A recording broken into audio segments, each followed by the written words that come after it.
Hi, ako nga pala si Edward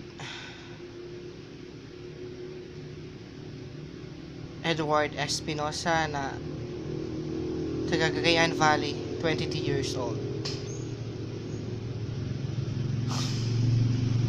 Gusto ko lang i-share yung mga araw na nagmahal ka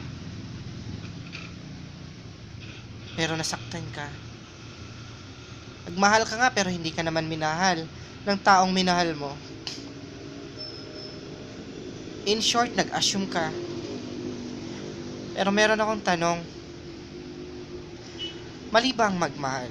O kasalanan bang magmahal? Hindi, di ba? Pero bakit may mga taong pinagdadabot ang kanilang pag-ibig? Yung tipong gagawin mo ang lahat, makuha lang siya. Gagawin mo ang lahat, makamit lang ang matamis niyang oo. Kailangan pa bang i-test kung hanggang saan ang pagtsatsaga mo o hanggang saan ang pagmamahal mo?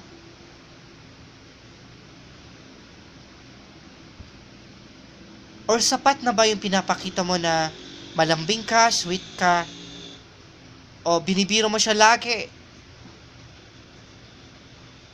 Hindi ba sapat yon para mahalin ka din niya?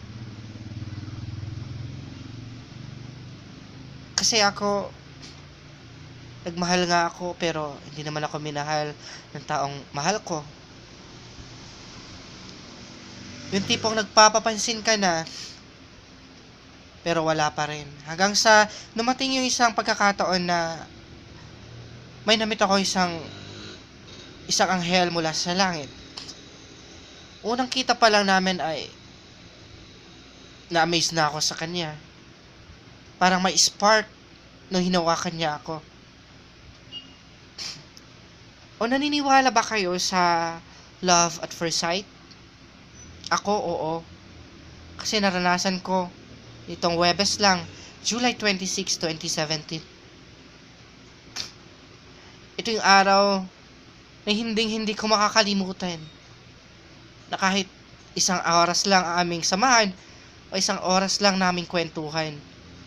Alam kong hindi sapat yon para mas makilala pa siya lalo.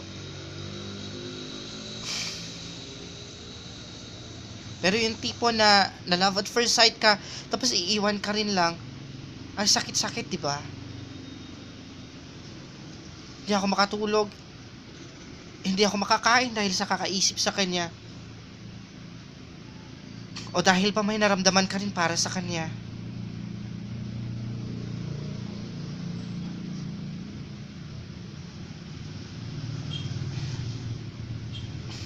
Sana matagpuan ko siya ulit at sana magkita ulit kami. Kung mapapanood mo ang video na to,